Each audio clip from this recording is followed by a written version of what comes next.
Greetings and welcome. There's seats sprinkled out throughout, still plenty along that wall, and a few up here if you're brave and want to come into the front. Great.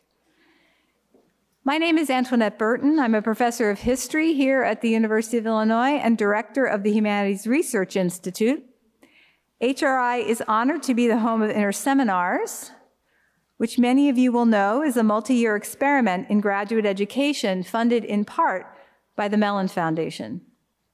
And I'm excited to welcome you to the first public event of the third Interseminars project to take root in Illinois under the guiding theme, Collisions Across Color Lines, Reconsidering Racism Movements and Epistemes in the Americas. The goal of the Interseminars initiative is to build communities of inquiry among graduate students and faculty here at Illinois around emerging research directions in the interdisciplinary humanities and arts.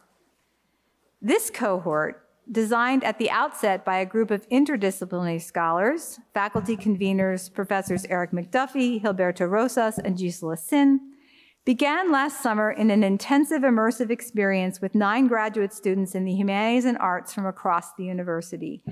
Yasmin Adams, Grace Bay, Jose Diaz, Omar Hernandez, Samantha Jones, Nick Owens, Anna Pei, Leonardo Ventura, and Tuma Zaghloul, who are all in the process of collaborating in the coursework and broader goals of the project.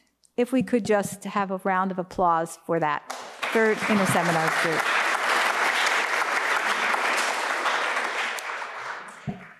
This afternoon is the beginning of what will be a series of compelling events this year under the invitation to join the problem space of collisions across color lines, which is designed to explore the collisions between lived experiences of race and racism, their relation with the movement of people, ideas, and revolutionary imaginaries that span the hemisphere, and the structures within which knowledge is produced and reproduced.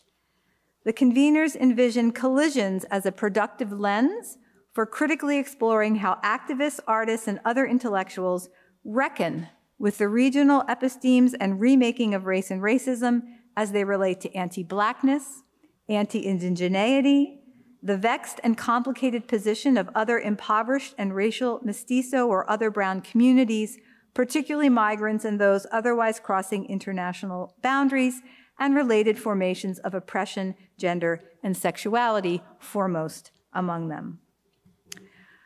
I know we're all eager to get to the main event, but before we do, Interseminars convener Professor Sin will read a land acknowledgement, and then Professor McDuffie will introduce Professor Horne. So cascading introductions, but all really important. So, Gisela.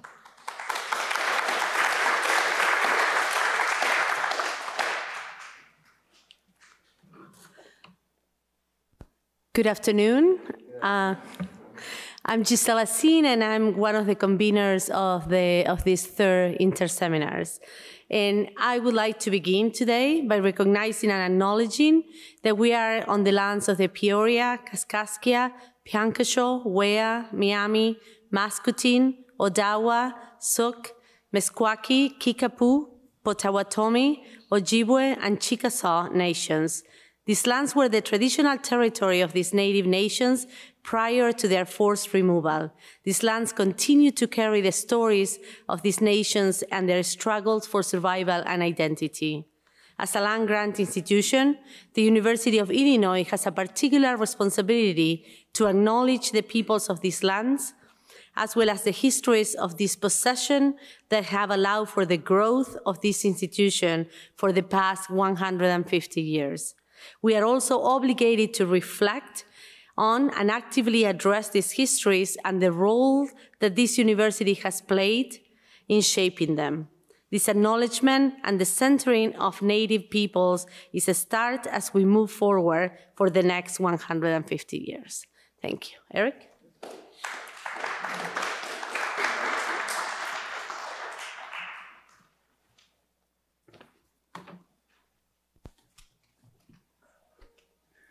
Thank you, Dr. Sin. Good afternoon. Good afternoon and welcome. My name is Eric McDuffie.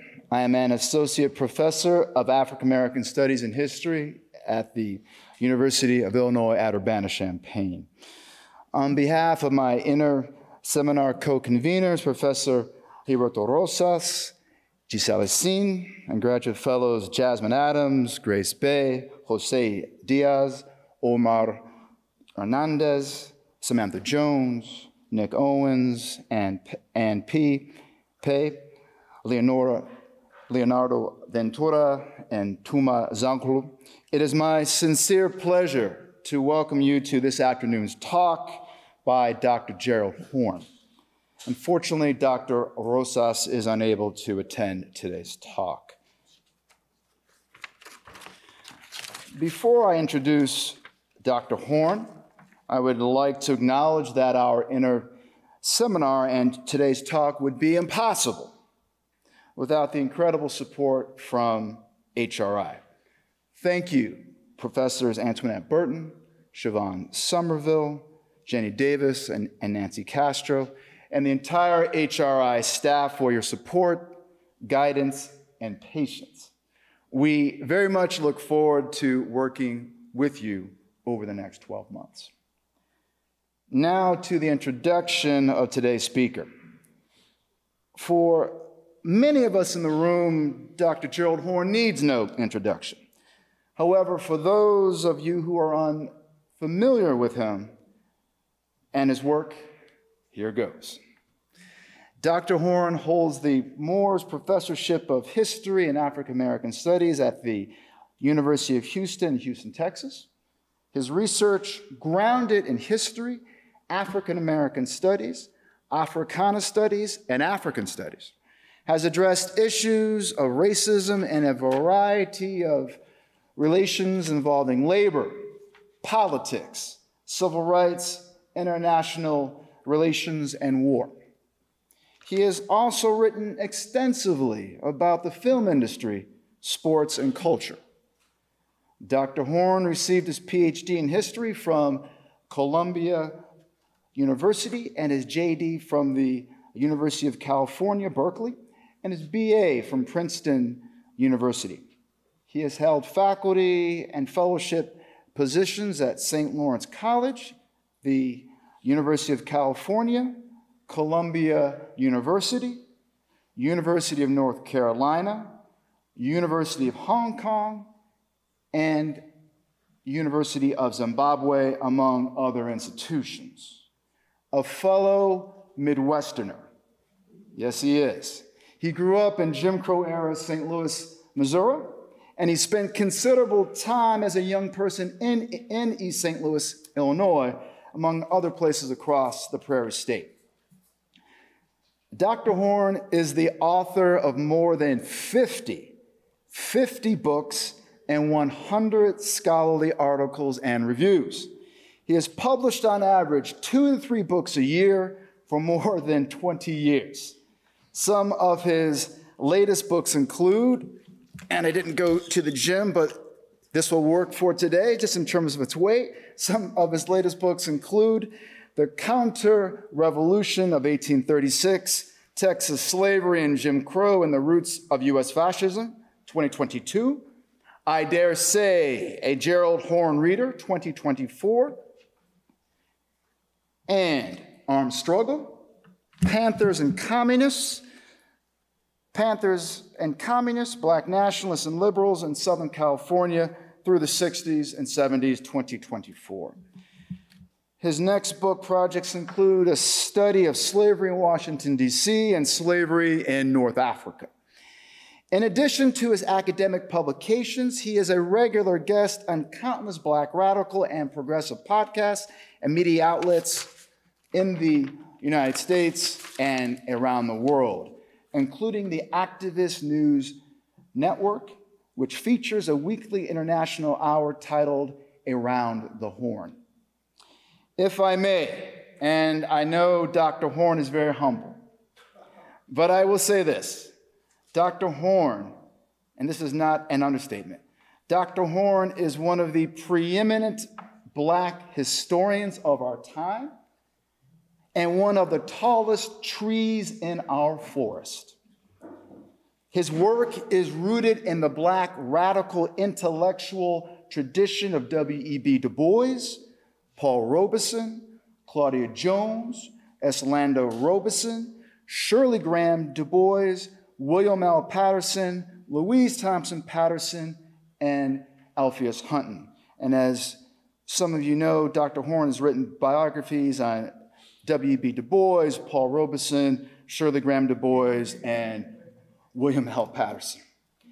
Informed by these activist intellectuals and Dr. Horne's own lived experiences in participating in Black radical formations in the late 1960s and early 70s, and his leadership in the National Conference of Black Lawyers in the 1970s, and the anti-apartheid movement in the 1980s. His work offers powerful and original analyses of white supremacy, capitalism, slavery, settler colonialism, labor, whiteness, genocide, heteropatriarchy, imperialism, opposition, and resistance in the making of the modern world.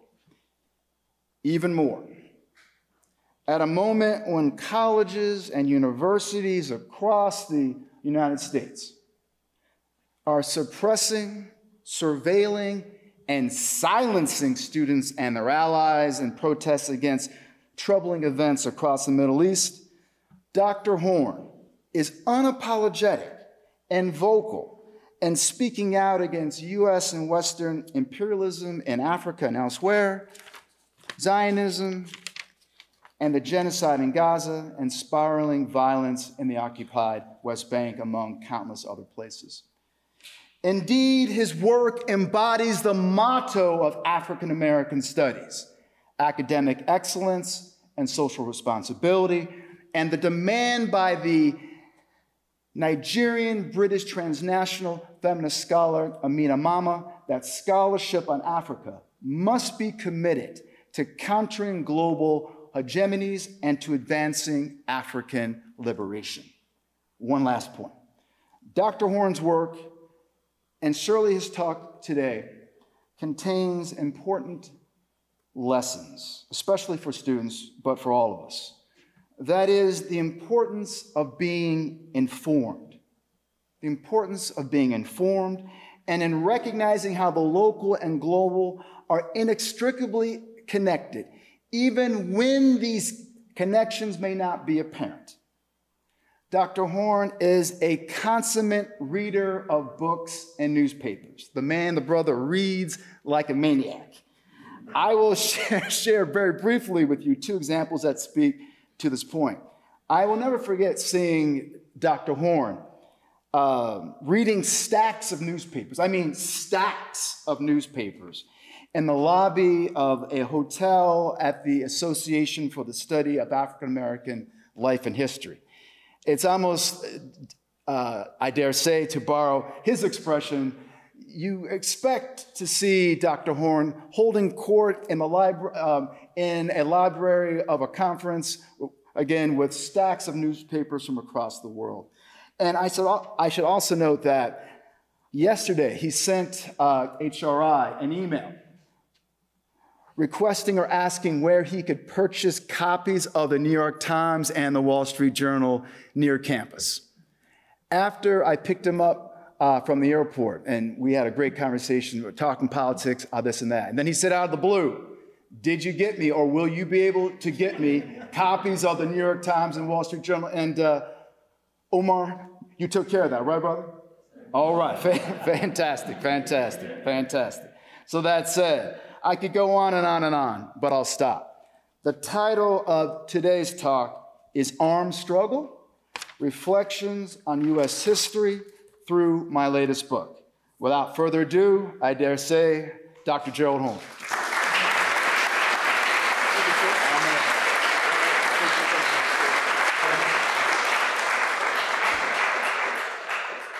Well, thank you for that introduction.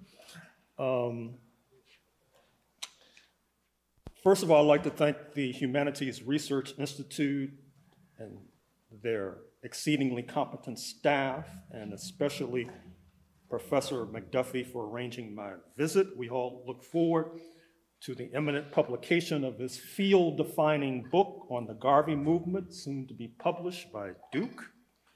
Second, in lieu of a land acknowledgement already given quite well, I would like to congratulate those on the forefront of the struggle concerning the so-called Fighting Illini mascot. I have no doubt you will prevail. And I say this in part because I grew up not far from here. As a youth, I not only was a frequent visitor in East St. Louis, or East Boogie, as we termed it, but also a visitor to the mounds of Cahokia, an urban conurbation whose memory is yet to be extirpated, and also gives us strength to recognize that the indigenous will ultimately attain justice. Speaking of Central Illinois, allow me to mention that in a previously published book of mine, Facing the Rising Sun, I pointed out that the headquarters for pro-Tokyo sentiment in Black America pre-1945 was precisely in the region heading eastward from St. Louis to the Indiana border. Indeed, in November 1942, as the fate of World War II had yet to be settled, Black Americans in this vicinity were drilling in uniform and armed, expecting to join a Japanese invasion of North America.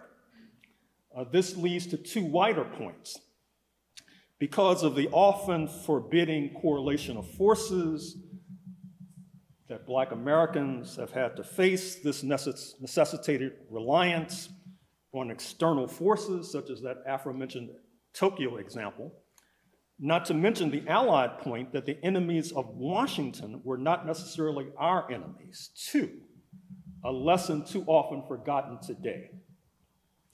And second, as with most histories, I do not think the last word has been written on pro-Tokyo sentiment amongst Black Midwesterners, a useful topic for one of our graduate students to explore in local sources here. Speaking of Central Illinois, although my talk does not address this frontally, my body of work tends to validate the perception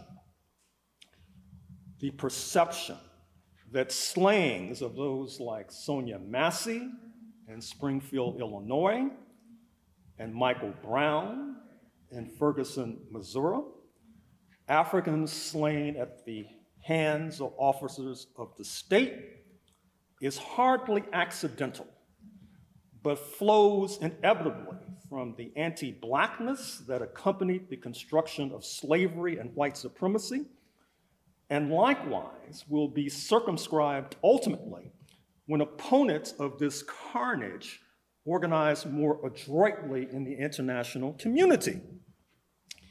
Indeed, Sonia Massey, along with recently ousted Congresswoman Cori Bush of St. Louis, illustrate two major points that emerge, at least from my body of work, if not from the African-American experience writ large. That is to say, Massey's murder illustrates the profound anti-Blackness that not only inhered in enslavement, but then was turbocharged further when this most valuable investment in the bodies of Africans was expropriated without compensation. Then propelled further when in the 20th century, Africans like Paul Robeson emerged as the face of socialism, too thought to involve expropriation of property without compensation, which then went on to undergird anti-communism, leading to wars in Korea, Vietnam, and elsewhere, but also a disastrous anti-Sovietism that set the stage, ironically, for the rise of China, alluded to below. While this was unfolding, as the defeat of Cori Bush suggests, the two ideological pillars of Black America, the semicolon in that title is doing a lot of work, by the way.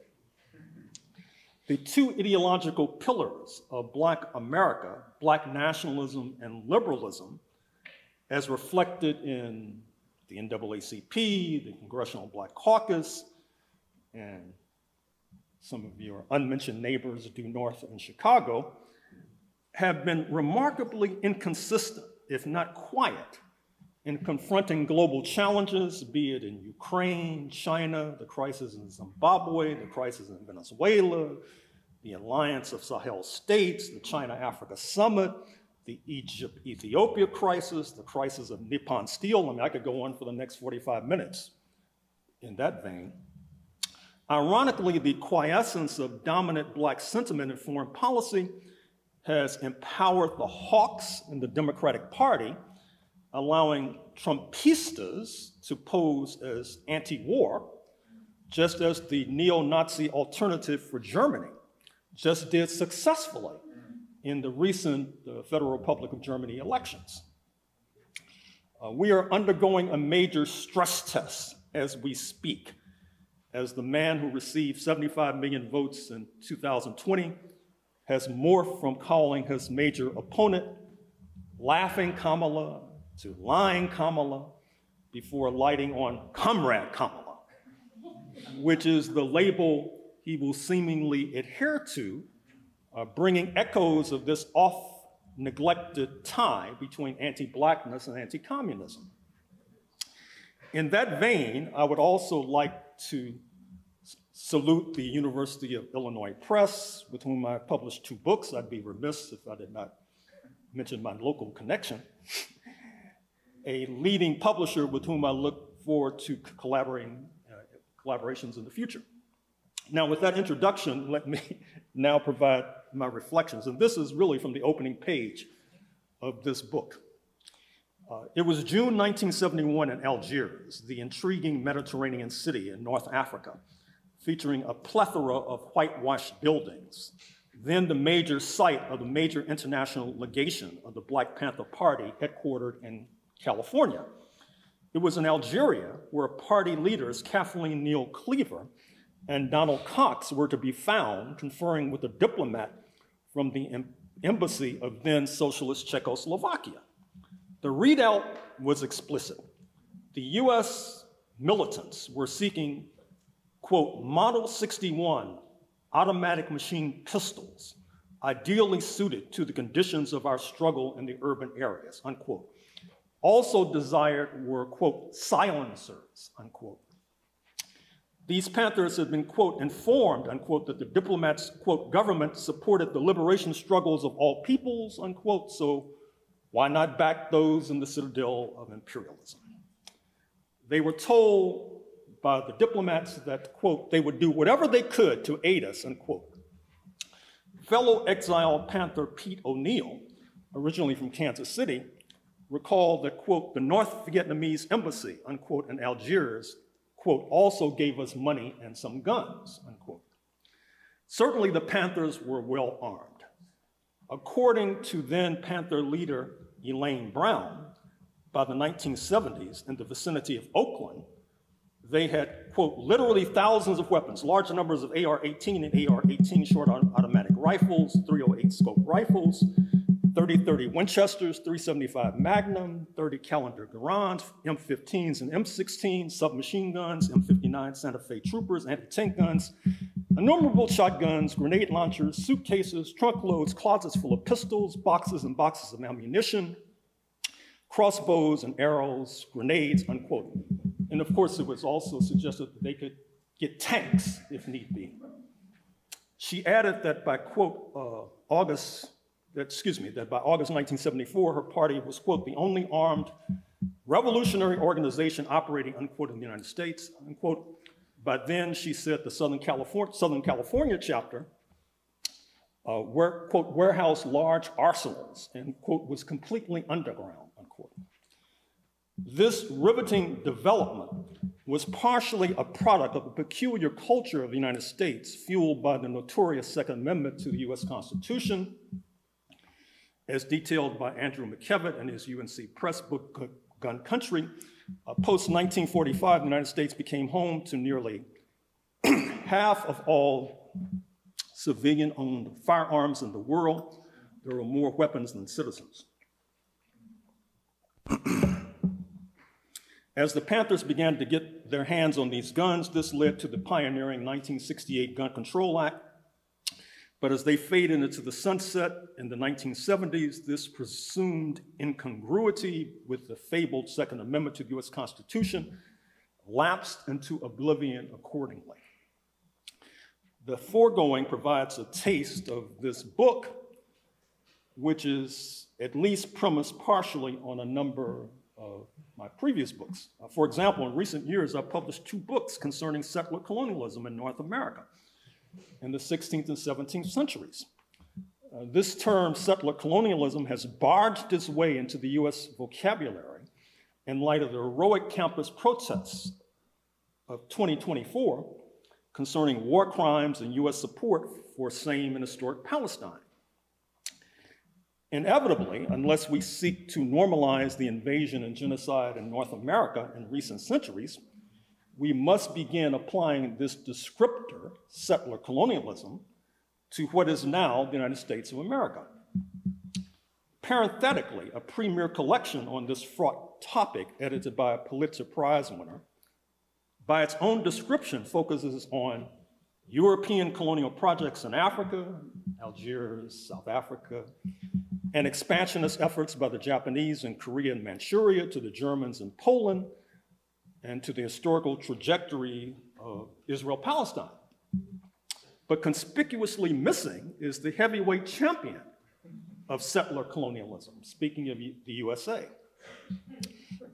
This is unfortunate, for in terms of seeking to explicate why in the late 20th century Black Americans were dickering in Algiers for arms, one has to understand what a leading Black communist, the burly Black California stevedore Roscoe Proctor, enunciated as these events were unfolding. There was reason to suspect that the descendants of the unpaid sector of the working class, speaking of the enslaved, did not have confidence in the bulk of this class, as evidenced, for example, in votes for racists for president of Jim Crow Governor George Wallace of Alabama, not to mention the post-1965 defection pursuant to the Voting Rights Act of too many Euro-American workers to the Republican Party and to conservatism, especially in the South, where, for example, this party routinely receives 80% plus of the vote, culminating in an unhealthy majority in Louisiana, voting for a Klansman and a Nazi, David Duke, for governor of Louisiana in 1991, coincidentally as the socialist camp was imploding. Of course, their existence had helped to pressure the United States to a degree towards desegregation, as is exemplified not only in work that I've done, but the work of scholars such as Brenda Gill Plummer and Mary Ditzigat.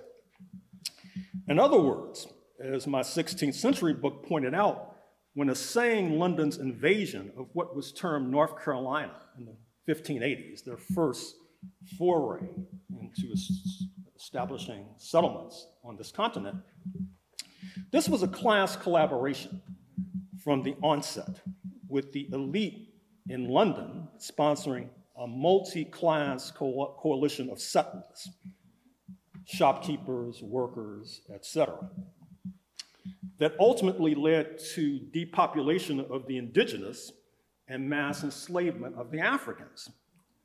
As we approach 2026, the 250th anniversary of the settlers' revolt that led to the formation of the USA, it needs to be recognized that increasingly there is a stinging Black critique of the origins of this republic, including by the late Tyler Stovall, one of the more garlanded Black scholars of late in his book, White Freedom, the late Charles Mills, formerly of the University of Illinois and Northwestern, and his book, The Racial Contract, Nicole Hannah-Jones of Howard and her best-selling The 1619 Project, Kelly Carter Jackson of Wellesley and her recently published book, We Refuse, Paramount Black intellectual Ishmael Reed of Oakland, and his slashing spoof of Lin-Manuel Miranda's Hamilton, the Disney-come-Broadway extravaganza celebrated by the Obamas and Cheneys alike, the stunning documentary by Haitian filmmaker Raoul Peck, Exterminate All the Brutes, a profound meditation on various forms of colonialism, including the settler variety. You can still watch it, it's still available. A complement to its earlier worthy dramatization entitled The Young Karl Marx. And of course, my own work, including the counter-revolution of 1776, which underscores a blatant land grab expropriating indigenous nations so as to enhance enslavement of Africans as a driving force for the Republic's creation. Interestingly, although across the political spectrum in this country, there are various critiques of socialism, left, right, and center, amazingly, there's hardly a critique of republicanism, though it should be clear at this point that anti-monarchy has had substantial difficulty in incorporating any, to use London's old formation, any not of, quote, pure European descent, unquote.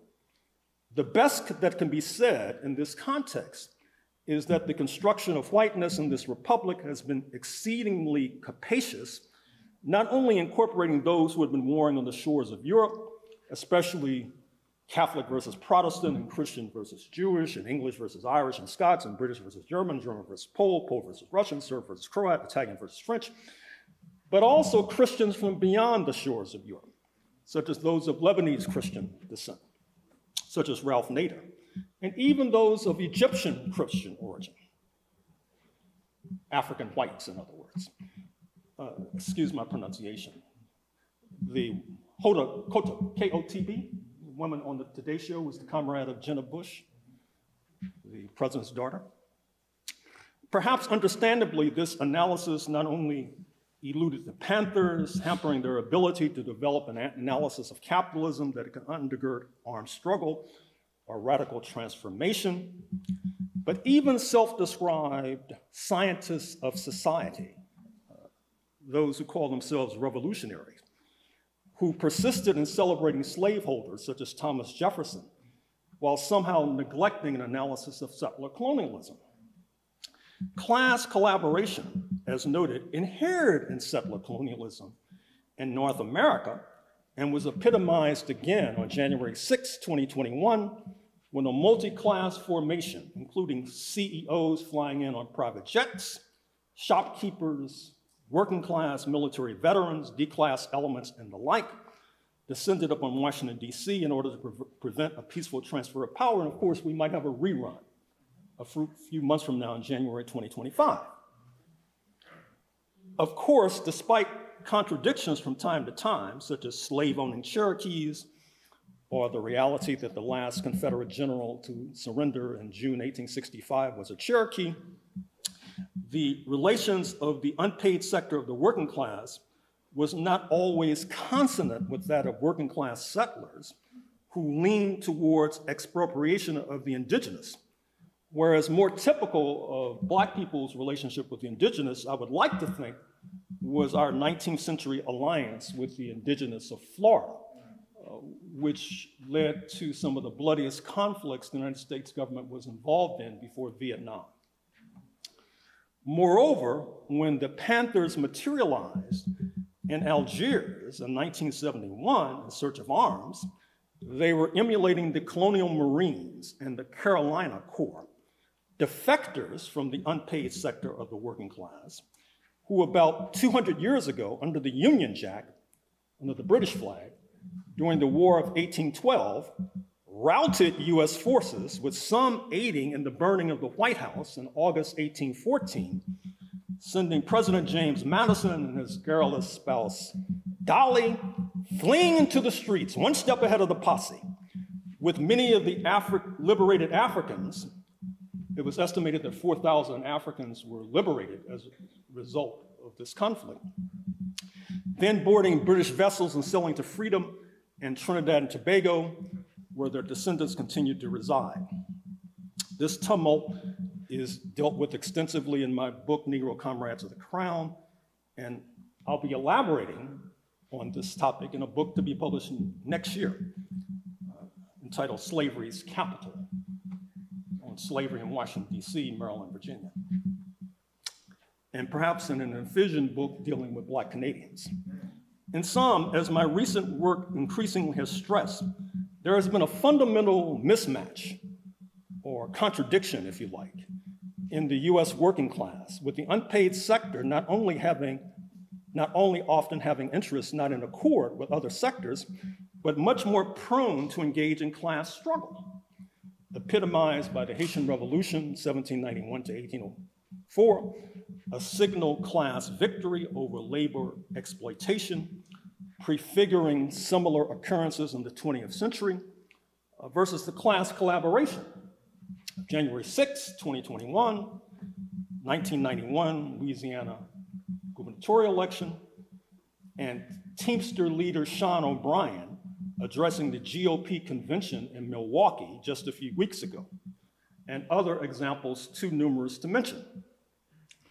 Thus, the unpaid sector of the working class and their descendants not only aligned with Algeria in 1971, when it was at odds with Washington, and before then with London and indigenous Floridians, then Mexican revolutionaries at the beginning of the 20th century, Japanese nationalists before 1945, then a socialist count post-1917 to 1991, then bolstered by national liberation movements.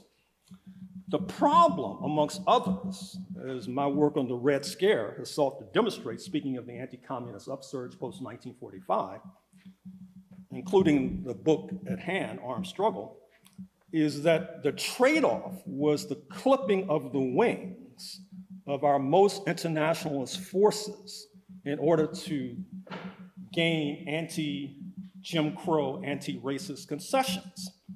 That is to say, the sidelining of the late, great Paul Robeson and his comrade, W.E.B. Du Bois.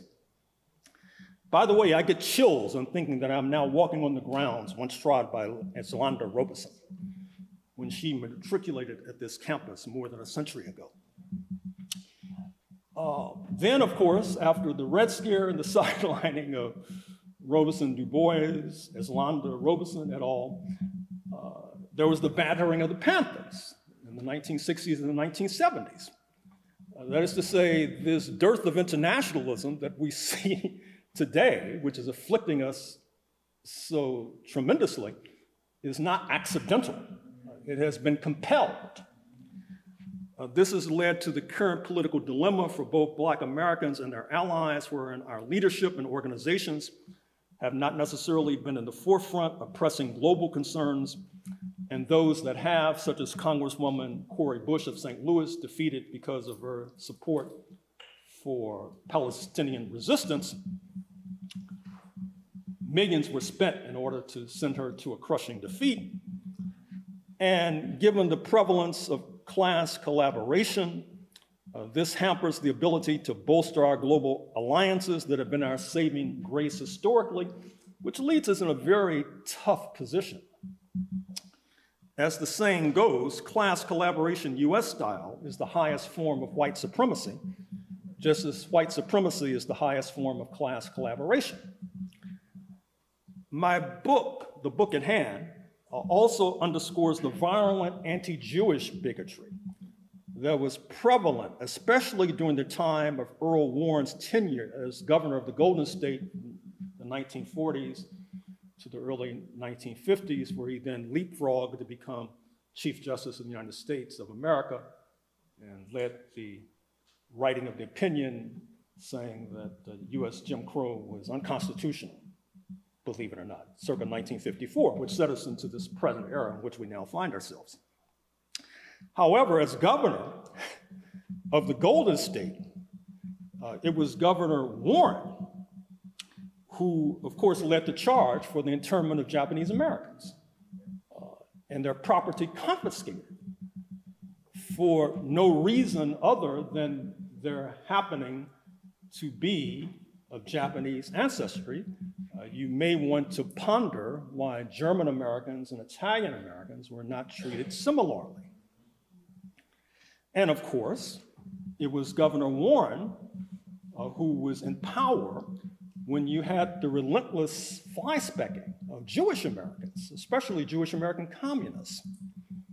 A turning point for that group comes not only with the 1953 execution of the Jewish communists Ethel and Julius Rosenberg, supposedly for passing to Moscow the alleged purported secret, quote unquote, of atomic bombs, but also a few years later when Israel, by the way, there was a split in the international radical movement, 1947, 1948, about the viability of whether or not the creation of the state of Israel should be supported.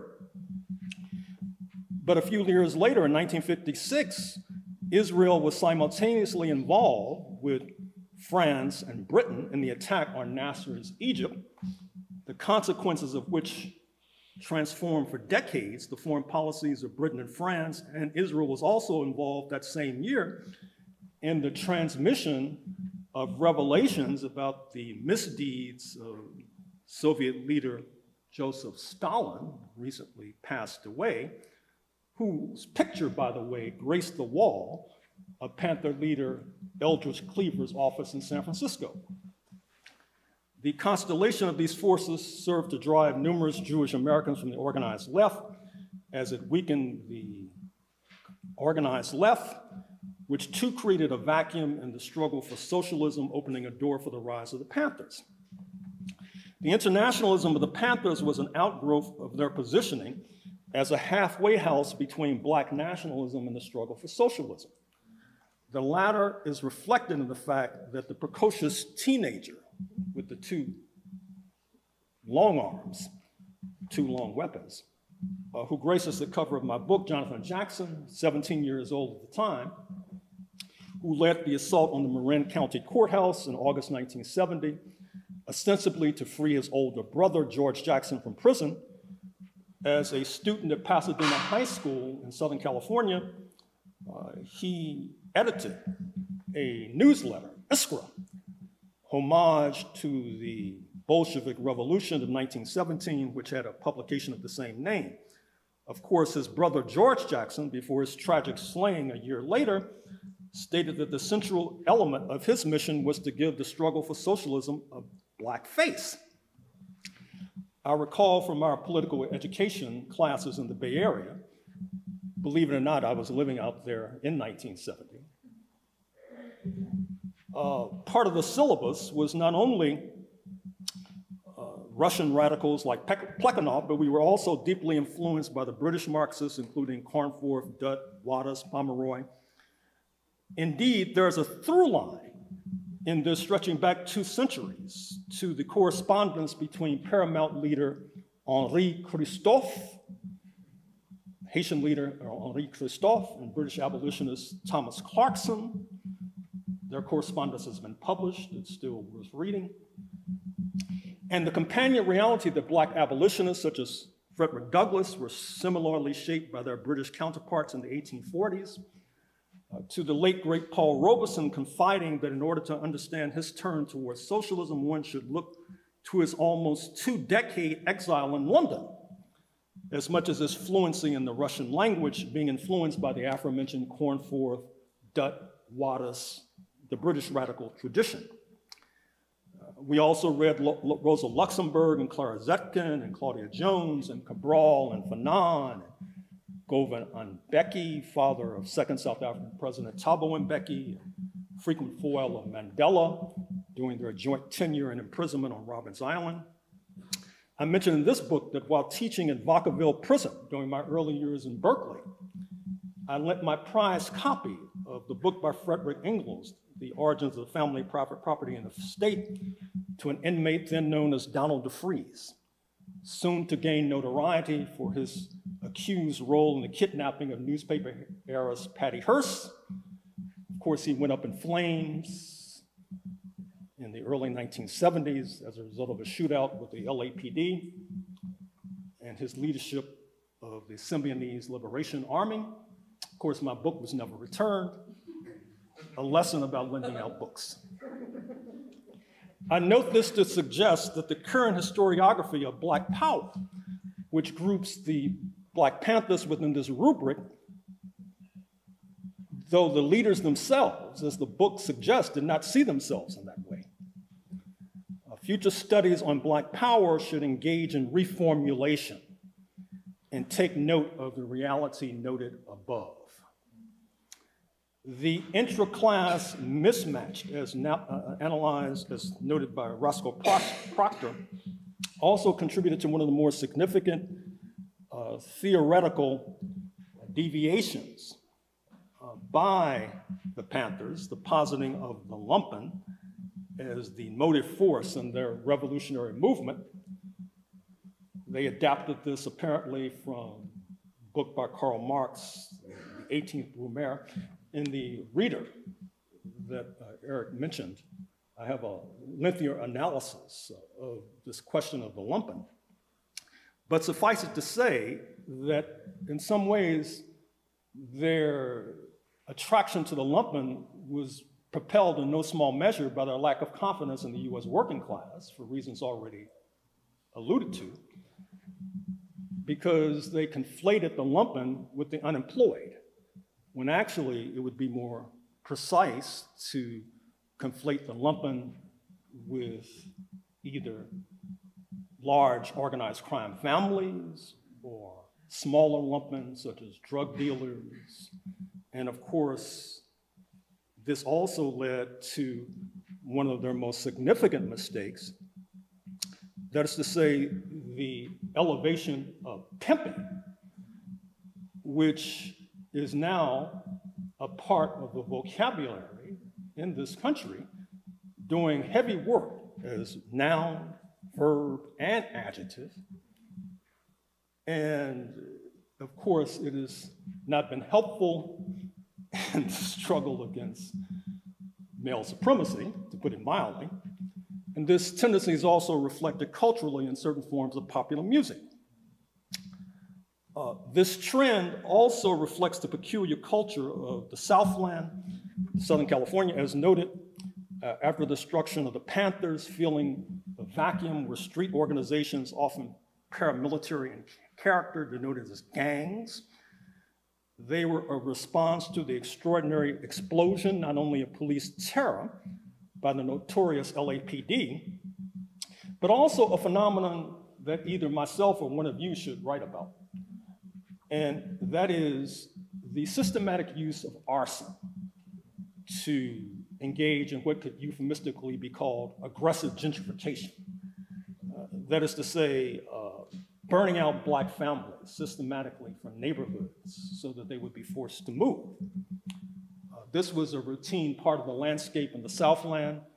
In fact, if you look at certain parts of Palm Springs, now a redoubt for fading movie stars and former US presidents, where they're residing used to be the site of a Black community before they were driven out.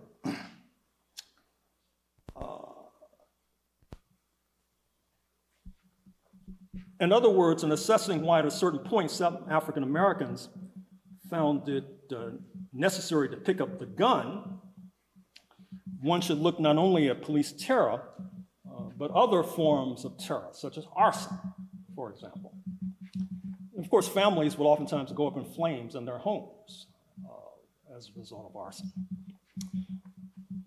Speaking of the Southland, one cannot separate the fact that Los Angeles was a bastion for not only the Panthers and the communists, but also the NAACP, the oldest human rights organization founded in 1909, the National Association for the Advancement of Colored People.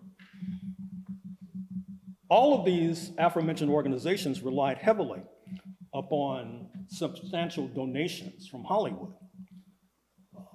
The Screenwriters Guild, founded by the former, or the communist leader, John Howard Lawson, whose book, The Hidden Heritage, I continue to recommend, and his comrade Dalton Trumbo, perhaps the most talented screenwriter this country has produced to this point. I still recommend the screenplay to Spartacus, starring Kirk Douglas, which you should add to your cinematic list. Trumbo went on to fund the Panthers, and he helped to bail out Angela Davis, the University of California professor accused because of her assumed role in aiding Jonathan Jackson and the shootout that led to the killing of a judge. He helped to bail her out when she faced a fraught moment during her trial that could have led to her execution. As the Apple TV movie recently exhibited, The Big Cigar indicated, the Panthers were also subsidized by Bert Schneider, a producer whose credits included Easy Rider, a major grossing film, as also the Jack Nicholson vehicle 5 Easy Pieces. As for the NAACP, their vaunted Beverly Hills Hollywood branch remained as a cash cow, with their fundraisers today, as you probably know, televised, featuring tuxedoed and elegantly gowned black stars. Unfortunately for the left, given the rise of a competitive film industry in China, not to mention analogs such as Bollywood in India, Nollywood in Nigeria, along with the concomitant challenges of artificial intelligence, it is doubtful if the entertainment industry will have the wherewithal to subsidize the left as it has done historically. One unfortunate ongoing legacy that I have noticed, and I hope I'm not being an old fogey by saying this, is that some of our younger comrades expect elders like myself to emulate Kendrick Lamar and treat peers as if they're Drake in issuing the equivalent of diss tracks.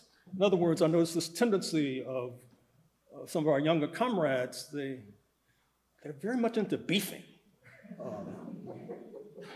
seeking to show he's the sellout, I'm the revolutionary, as opposed to maybe Kendrick Lamar joining hands with Drake and challenging the industry for redistribution of the wealth.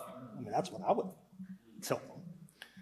Of course, a turning point in our movement took place 75 odd years ago when the NAACP broke with the internationalist tradition of the Black movement, stretching back to our alliance with London, and before that with Spain, for example, and tossed overboard its founder, Du Bois, along with Robeson and their comrades in return for anti-Jim Crow concessions which are now on the chopping block, as reflected in the figures trickling in about the reduction of Black admission to entering universities and colleges, including this one too, if I'm not mistaken. Also worth considering is the proximity of Mexico in this book, whose influence on neighboring San Diego, dandy San Diego, sketched in the book, especially its opposition from the self-described Mexico's opposition to San Diego seeking to export Jim Crow. That is to say, when some of the San Diego reactionaries would travel across the border, they would expect the Mexicans to observe Jim Crow. And when the Mexicans did not, that would lead to international incidents. The Panthers sought to fill this vacuum, and certainly their legation in Algiers was a political and diplomatic breakthrough, not to mention their delegations to Congo-Brazzaville, fraternal ties to the Palestinian Liberation Organization, solidarity with Vietnam, etc. However, like many in the United States left, they misinterpreted the potent triangular relationship between China, the United States, and the then Soviet Union, seeing the latter two as collaborating against the former, which hampered their ties to what should have been its diplomatic priority, speaking of Cuba, which of course was closely tied to Moscow. I speculate in the book that the Panthers might have seen China as a replay of pre-1945 Japan, when it styled itself as the champion of the colored races, so-called, and as noted, gathered support in this part of the country. This powerful tie is yet to dissipate in that the Wu-Tang Clan is only one of a number of entities that continues to tout the idea of the so-called Asiatic black man, although I'm not sure if they know where it comes from, a legacy of the pre-1945 era. We now know that the US alliance with Maoist China may have been one of the most significant diplomatic blunders in world history, executed by Washington. I analogize it to the ties between a good deal of the Islamic world and Protestant London in the 1500s against the interests of His Catholic Majesty in Spain, which sheds light on why we are now cited in North America speaking English, as opposed to not being here at all or speaking Spanish, for example. Because we now know that Beijing is in the passing lane, presenting a formidable 21st century challenge for US imperialism. I go in this vein for a few pages, which I'll spare you, about various blunders diplomatically of the Panthers and their allies. But I will say this, another note to graduate students or perhaps younger scholars. At George Washington University in Washington, D.C., there's a huge archive of a former Black CIA operative by the name of Richard Gibson. You'll find in that archive voluminous correspondence with many Black nationalists, which I think you'll find illuminating and certainly could produce a worthy book. In any case, let me conclude by saying that going forward in this century, we need more serious thinking about some of the aforementioned subjects that I have mentioned. Class collaboration, the deficit in internationalism, settler colonialism, the impact of the rise of China, the underlying causes of anti-Blackness, or to put it another way, we need to erode and or remove the horrific conditions that impelled Panthers in 1971 to wind up in Algeria negotiating for arms.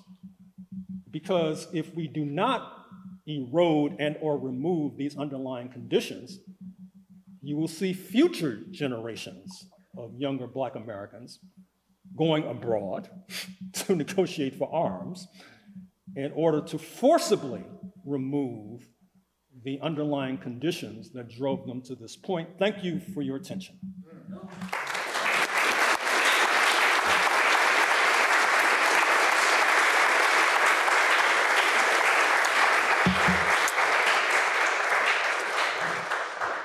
So,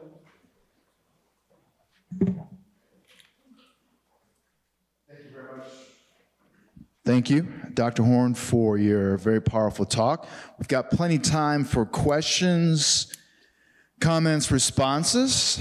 We ask that if you have a question or comment that you keep it succinct, if possible, if you can identify yourself. So please, the floor is open. Questions, comments, points of clarification.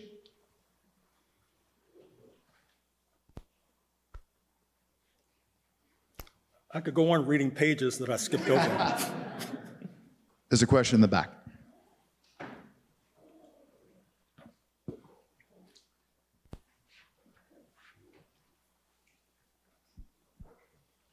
Hello, Dr. Horne. Thank you for coming here. It's truly an honor to meet you. I've heard a lot of your lectures online. This is my first time being able to actually see you, so thank you.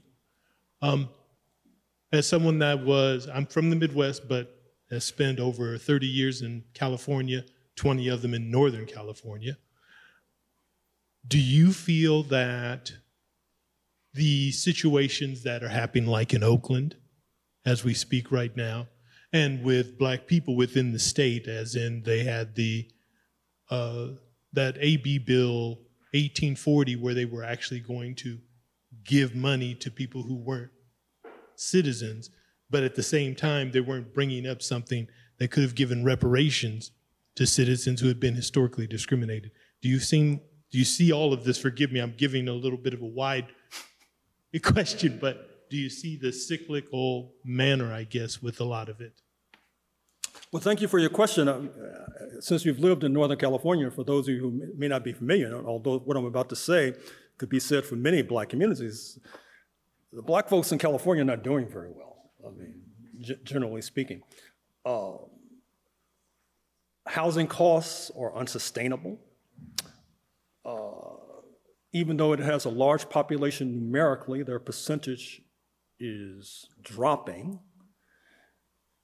And my study only goes up, as the title suggests, through the 70s, but if someone were to do a study of California from the 70s to the present, inevitably they'd focus, I would think, on the prison industrial complex and the spectacular incarceration of Black men, increasingly Black women, the milder forms of gentrification. I say milder because, to the best of my knowledge, it doesn't involve arson, burning people out to force them to move. They're more impersonal forces causing gentrification. But again, I would say that, as they say in the law oftentimes, this is not an act of God, so to speak.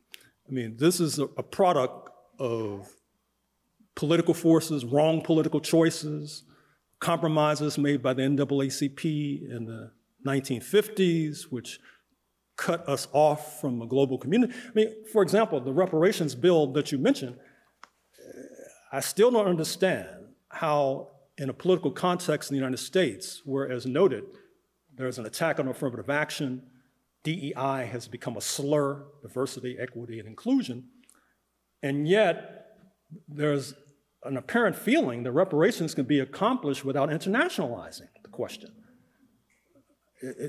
I don't understand how domestic forces who are sufficiently powerful to circumscribe affirmative action, to turn DEI into a slur, or somehow they're going to acquiesce to reparations for enslavement, particularly when the line, as you probably know, on enslavement in this country was that the Civil War solved that. 600,000 people died. What more do you want? Or to go back further, the line is that actually 1776 was abolitionist, even though the number of enslaved Africans increased exponentially post-1776 from thousands to millions. So once again, I mean, to put it caustically, I think Black Americans, not only in California, but generally, are engaged in a very dangerous experiment, which is that survival will take place absent political acuity, absent adroit political strategizing, absent internationalism. That's a very dangerous experiment, and I think that we're seeing the inevitable diabolical results as we speak. Thank you. Junaid Rana, Department of Asian American Studies. Thank you. I have not met you before either. I'm a huge fan. I've got at least 20 of the books that you mentioned in your talk. I wanted to pick up on the point around internationalism. I absolutely agree with you around the point of social movements needing to internationalize, and that can be their success or failure. So I'm curious how you would comment on the last 6 months of international solidarity that we saw on a lot of college campuses regarding Gaza and Palestine. Do you think that, how does this fit with the argument around internationalism? Has something changed around internationalism in terms of the strategy itself? Does it look different now? I think that's also what I'm thinking in my head. So I'm just curious about your thoughts. Well, first of all, to state the obvious, these campus protests were propelled by an issue external, in a sense, to the United States of America, although we all know about US funding for Israel. And as I said in my remarks, it's had domestic consequence, not only in terms of the reanimation of the concept of settler colonialism, which is now part of the discourse in this country, leading, I think, to a shot in the arm for the indigenous rights movement in this country, for example. And so I think that that illustrates one of the themes of my remarks, which is that the indigenous rights movement in this country has received a shot in the arm from internationalism, albeit internationalism involving historic Palestine. But as Professor McDuffie said, we shouldn't count our chickens before the eggs are hatched, because as one can expect in a country such as this one, there's been a furious counter-reaction to these protests. I found it striking that the president of Columbia University, where a lot of this was kicked off, she not only resigned after 10 months, but left the country. I think that she might be trying to tell us something. So I think the victories of this movement notwithstanding, I understand that Northwestern, your neighbor, that a compromise agreement was reached where they're going to fund the education of a number of Palestinian students, if I'm not mistaken. At Brown University, they're going to have a vote on divestment. And divestment, of course, that is to say, divesting endowments from corporations that somehow were invested in arming Israel, for example. So I guess I have a Janus-faced response to your question. That is to say, on the one hand, I think this movement has been quite significant.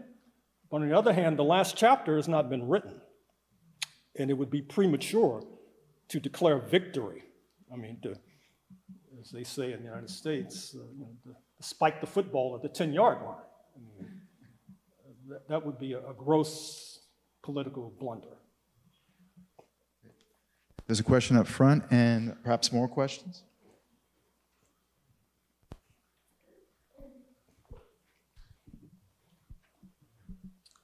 Good evening, Dr. Horne. My name is Kamal Rashid. I'm a professor at Northeastern Illinois University. I'm also a graduate of U of I. Richard Benson told me you were going to be here, so I drove down for it. So good to meet you in the flesh. My question was related to not just the local and temporal context that you write about in the book, but this theme of internationalism among Black folks generally. And I don't know why I didn't think about this until just now, but I should have. But obviously, when you look at Black struggles, particularly in the 18th and 19th century, especially the 19th century after the context of the Haitian Revolution, there's a Pan-African and internationalist character to resistance throughout the diaspora. Interestingly enough, by the time you get to the early 20th century, as you mentioned, Paul Robeson and Du Bois are the most clear expressions of this, but by the time you get to the middle of the 20th century, before the Panthers, you get Malcolm X. Mm-hmm. So it made me wonder, relative to this idea, I'm starting to wonder now if the final flowering of this, as it were, in the 20th century, was really in hip-hop. And you mentioned, hip-hop music earlier, and it brought to mind Rakim. He came out with a song in the early 90s, Casualties of War. It was about the U.S. war in Iraq. There was another song by a Chicago rapper who went to law school here, Capital D from the Crawl Natural. He came out with a song called Start the Revolution. I actually published a paper with that in the title. And in each of those pieces, they advocate internationalism, but it's framed within the context of Islam or a type of quasi-Islam, given, what Rakim's orientation is with regards to the 5% nation. And it, to me, begs the question, indeed, there's a type of, I don't have a word for it, but a type of provincialism which has emerged in Black political thought, which has eschewed radicalism as an orientation towards resistance. That makes me wonder if, with regards to the reemergence of internationalist sentiments among Black radicals in the future and the shifting ideological orientations that it takes from the 18th century to the present, what form you think that might look like in the future? Well, I'll give a cynical response and then say something more substantive. Objection, Your Honor, the question calls for speculation.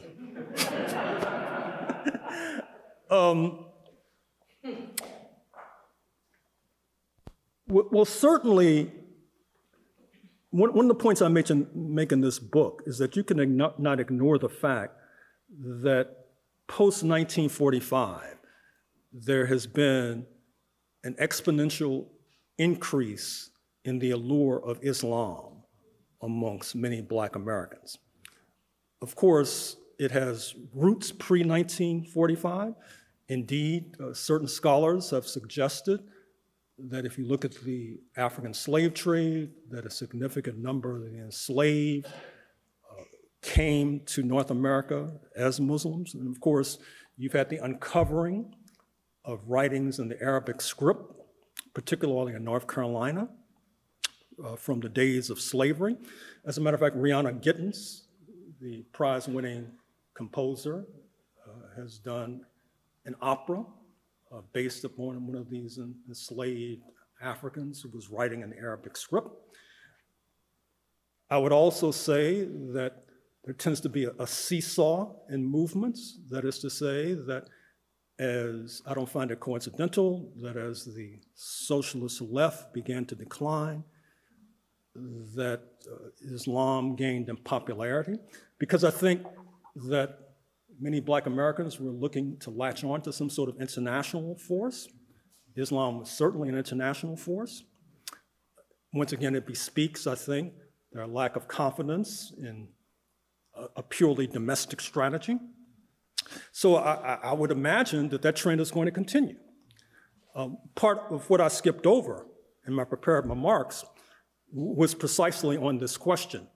Part of what I skipped over is the fact of something I'm sure you're all familiar with since you're due south of Chicago, that is to say the Nation of Islam, headquartered in Chicago.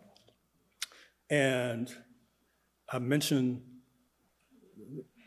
it's sort of a paradox. I mean, if you look at their newspaper, The Final Call, it has substantial international news.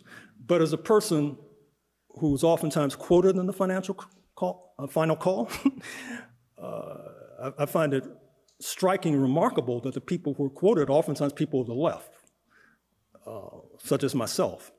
And in fact, its predecessor organ, Muhammad Speaks, if you go back and look at some of their issues from the early 1970s, you'll find articles by myself. As a matter of fact, as I skipped over, a number of leaders of Muhammad Speaks were actually people of the left, including the chief editor, the late Joe Walker. I mentioned in the excluded remarks John Woodford, still in the land of the living in Ann Arbor, Michigan, just outside of Detroit. Somebody should interview him about his association with Muhammad Speaks.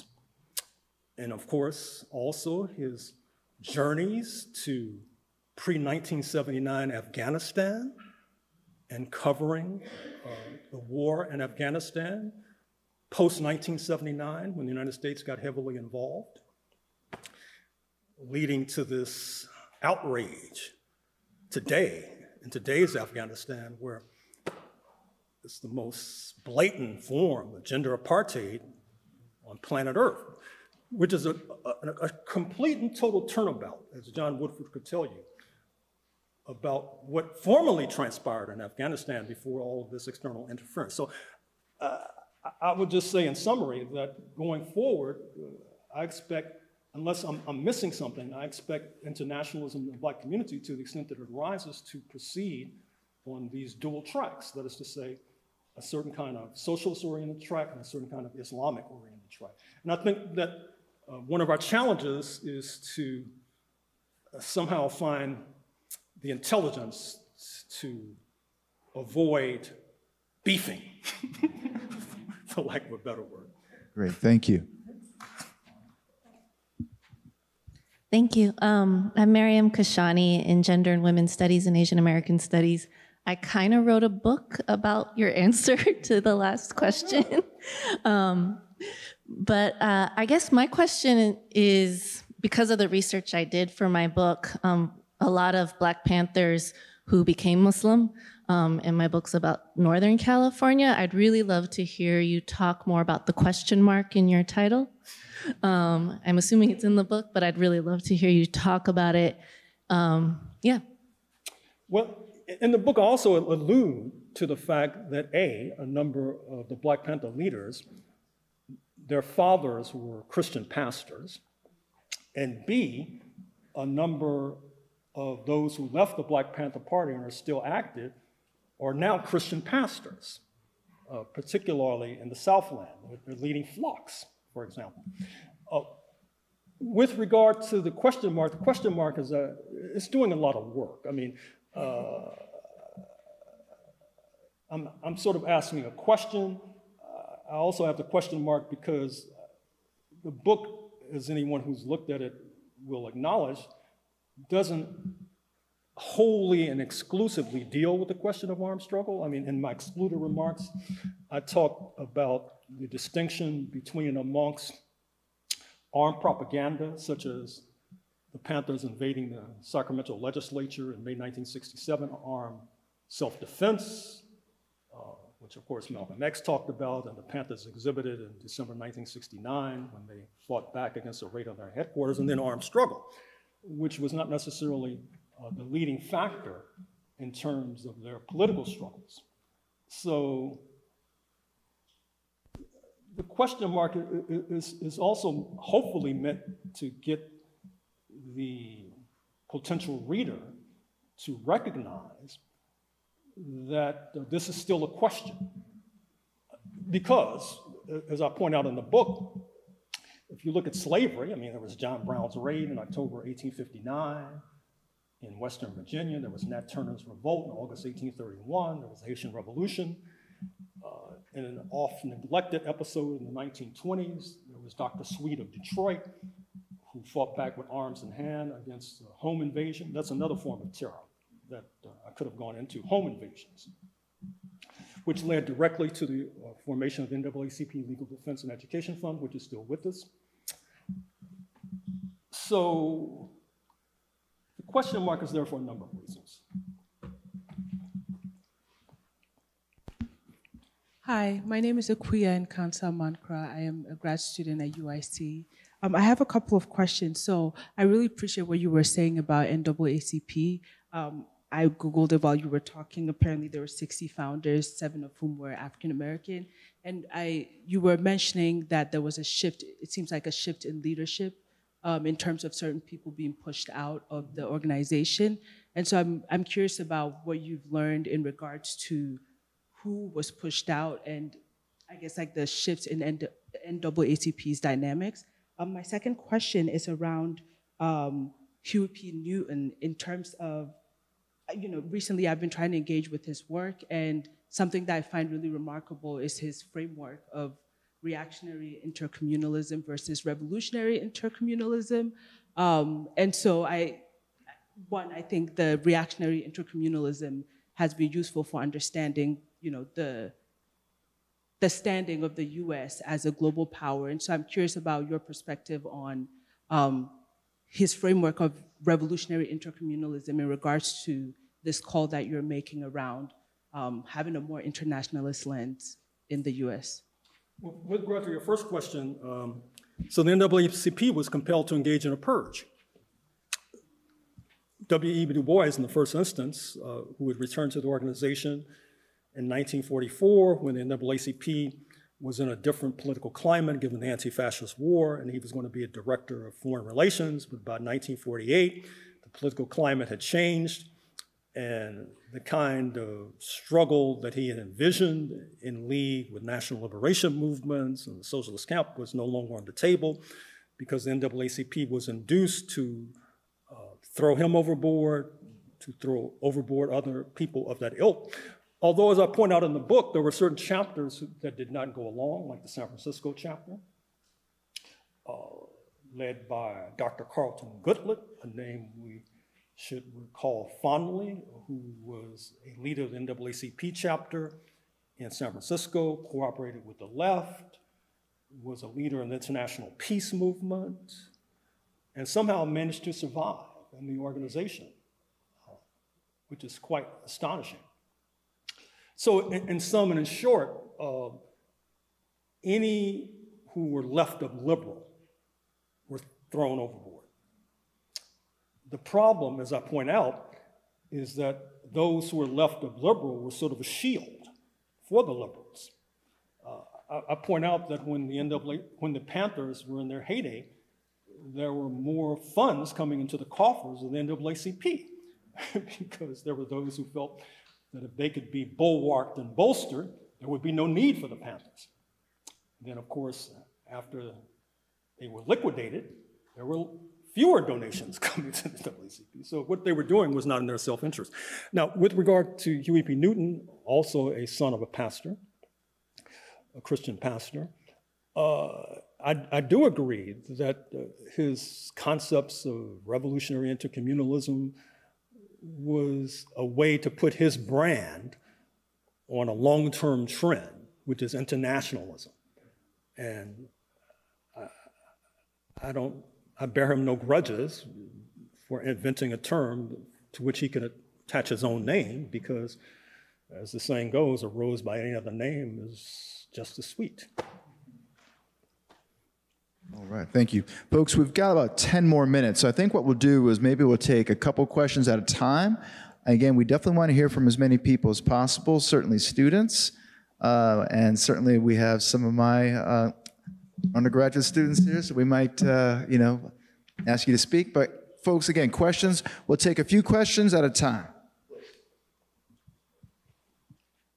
Great to meet you, Dr. Horne. My name is Tafari Melisizwe. I'm a cultural worker, photographer, and educator based in Chicago. Trending in this line of internationalism, I'm wondering if you could talk a little bit about the life and work of Paolo Camaracafego and Quito Swan's book, Paolo's Diaspora, because I think that his work in recovery there, I think, is a great person to be in conversation with around all these kind of continuing lines and legacies. So if you could share anything on Paolo, that'd be fantastic. A question about Quito Swan's book. Hello, my name is James Kilgore.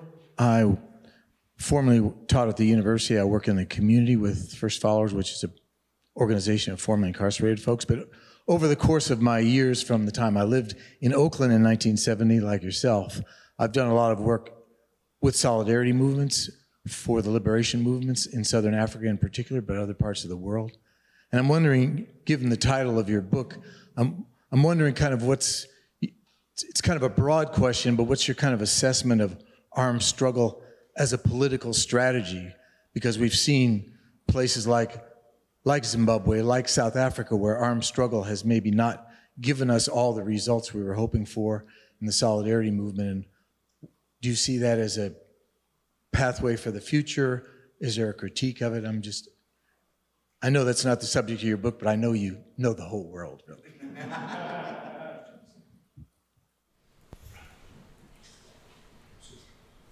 Oh, okay. So I would only, in response to your question, recommend Quito Swan's, which, if you're not familiar, deals with sort of a new area of interest in the sprawling field of Black studies, that is to say, Black Pacific.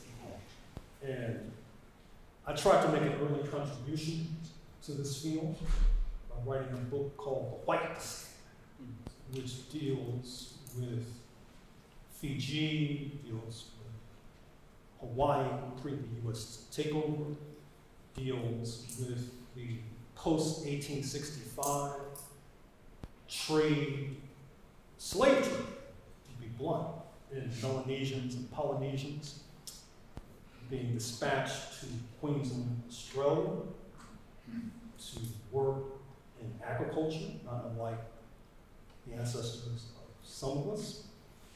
And so now there is increasing interest. Because, of course, when I went to Fiji, one of the things I found out was that the indigenous Fijians, who, for lack of a better way to put it, resemble a person like myself. As a matter of fact, when I was there, I noticed that the women were wearing their hair, as they say, en naturel. And I was thinking of Chicago. So somebody should tell Johnson Products in Chicago. Women wearing their hair naturally. Do a marketing and advertising campaign, get them all the straight hair, make a mint. But I say that seriously because, there's a distinct resemblance, and I found that the indigenous Fijian language has a number of words, linguistically, that are similar to certain East African languages, suggesting Of course, we necessarily have to go to archives to try to make historical leaps and conclusions, suggesting that there was some sort of a transmission across the ocean at a certain point from East Africa to Fiji. So Quito's book, Quito Swan's book, deals with the Black Pacific. There's a book coming out by Guy Emerson Mount that also deals with the Black Pacific. I'm working on a book now on a similar subject, dealing once again with Hawaii, which, by the way, has great archives, especially diplomatic archives. Before the U.S. takeover, they had embassies and legations all over the world. So, Black Pacific is really an up-and-coming field that I highly recommend. Now, with regard to your question, I mean, I think it depends. I mean,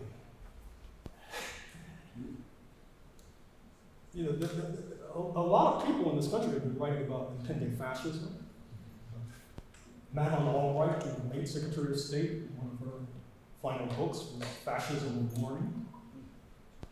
Jason Stanley at Yale has done a number of books warning about impending fascism. You don't have to be an oracle to suspect that they may be onto something. And in case that happens, inevitably, it seems to me, that the question of armed struggle will arise. I mean, it's not because of me, it's because people will be responding to their objective conditions. I mean, people who are responding to the hot breath of fascism. And as I also suggest, that if they do tend to go down that rocky road, they may want to avoid some of the errors of the path. For example, alienating the Cubans, to begin with, not having sufficient ties with the movement in Quebec, which could have been very supportive, and had been supportive during the days of slavery. I mean, that's the problem with not necessarily being aware of history. It may not guide you to the present and future if you're not aware of what happened in the past.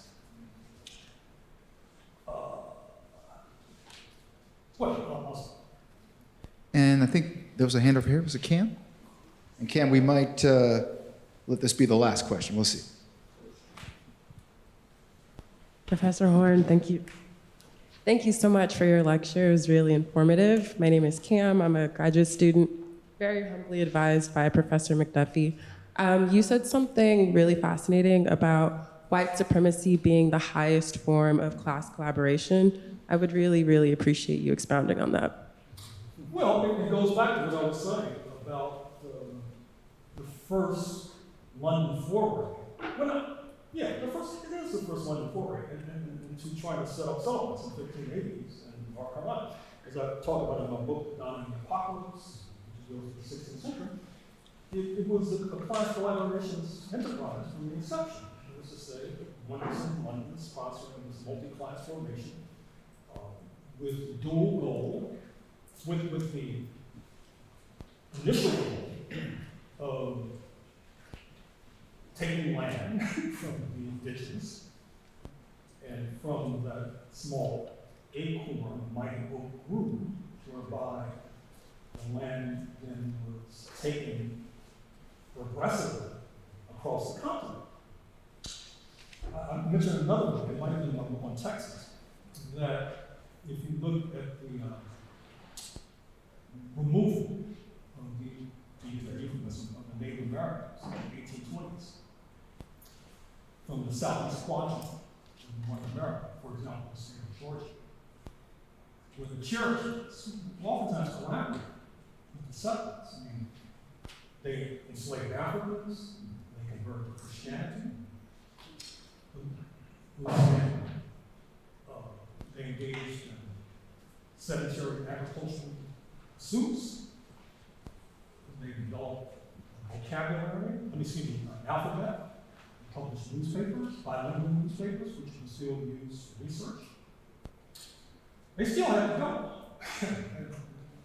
And of course, oftentimes you had Europeans, figuratively fresh off the boat, were able to move into mansions. And so, previously occupied by Cherokees. Then, as I said in my remarks, they were one of fighting for the Confederacy. The last Confederate general to surrender was a Cherokee. And if you look at the state of Oklahoma, because part of the process, part of the project, was for the indigenous of the Southeast Quadrant to move to what was called Indian Territory. Actually, this is still within my Texas, because on one hand, putting the indigenous just north of the Republic of Texas, the Republic of Texas secedes from Mexico in 1836, they begin to challenge the United States, particularly in the movement to field of slavery. It's an independent country. And so the United States does a checkmate on putting disgruntled Native Americans on the border. And Texas eventually joins the Union, although Texas is now taught once again as a secret of the United States. Yeah, story of an independent country. In case they do, keep the light on for you. But what you'll find in the state of Oklahoma, because Oklahoma did emerge, although it was supposed to be this battle stand for the indigenous, for as long as the grass shall grow and the river shall flow. But then the settlers said, well, you know what, I think we want Indian territory too. So that was what they did. You're probably familiar with the Oklahoma University football team called the Sooners. You know, the origins of the term Sooners is that they have a language for Native Americans. And of course, multi-class Europeans can get in the ground floor by seizing Native American land. This is 1889.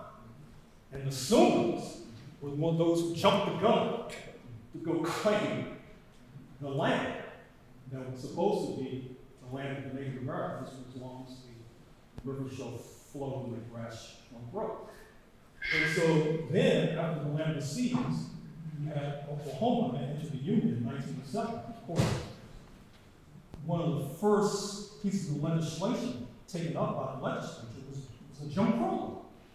And interesting about the Jim Crow law, this is something people need to ponder. A lot of these Jim Crow laws, they focused on black people with surgical precision, not only because of anti-blackness, but also, I would argue, because of furor at billions of dollars in investment being lost when slavery was abolished without compensation. Oftentimes when I do this in my class, I'll go to a student, because you know, students are fiddling with their smartphones as they're trying to teach, right? Looking at Taylor Swift videos, so I'll snatch the smartphone from me. I've just taken your property without compensation. You're furious, aren't you? You want to take me outside and thrash me, I'm sure. That's how the slave owners felt in 1865, when their property was taken without compensation. So, in some of the substance,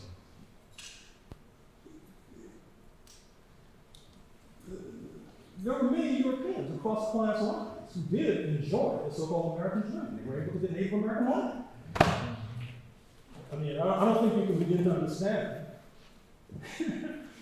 the 75 million who voted for Trump in 2020, perhaps a larger number in a few weeks, perhaps bum rushing the Capitol in January 2025, without understanding this backstory. Because there were some people who did live. And not to mention the process whereby those who were not allowed to benefit were subjugated, which has enormous political and psychological impact. All right. Thank you, Dr. Horne.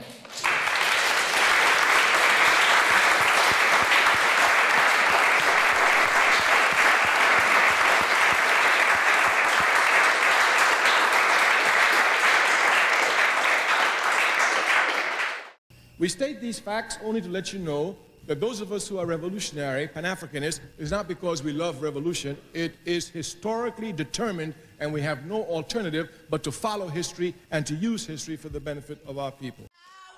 Power to the people. Power to the people. Free political prisoners.